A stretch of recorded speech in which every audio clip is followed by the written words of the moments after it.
Hello and আসসালামু আলাইকুম everyone. আজকে আমি আপনাদের সাথে শেয়ার করব বাঁধাকপির পাকোড়ার রেসিপি।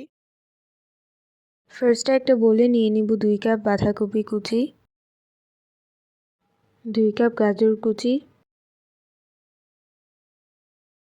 আলু কুচি 2 কাপ, 1/4 কাপ পেঁয়াজ কুচি, 1/4 কাপ কাঁচামরিচ কুচি, 1.5 কাপ চালের গুঁড়া, 1 চা চামচ মরিচের গুঁড়া, 1/2 চা চামচ হলুদের গুঁড়া, 1 চা চামচ গরম মশলার গুঁড়া, পরিমাণ মতো লবণ।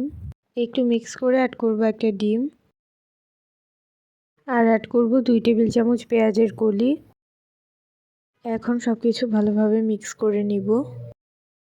মিক্স করে যখন এভাবে শেপ করা যাবে তখন বুঝতে হবে যে আর চালের গুঁড়া অ্যাড করতে হবে না। ভাজার জন্য একটা প্যানে তেল গরম করে নিচ্ছি। এখন এভাবে শেপ করে নিচ্ছি। এরপর তেল গরম হয়ে গেলে এখন পাকোড়াটা দিয়ে দিব।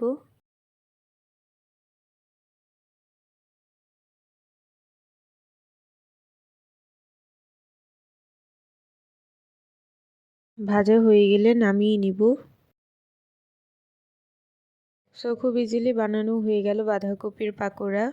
আই হোপ রেসিপিটি আপনাদের ভালো লেগেছে। ভালো লাগলে অবশ্যই একটি লাইক দিবেন। যারা এখনও সাবস্ক্রাইব করেননি তারা প্লিজ সাবস্ক্রাইব করবেন। অবশ্যই ট্রাই করবেন আর আপনাদের ফ্যামিলি অ্যান্ড ফ্রেন্ডসদের সাথে রেসিপিটি শেয়ার করবেন। সবাই খুব ভালো থাকবেন। Stay happy and stay safe. আল্লাহ হাফেজ।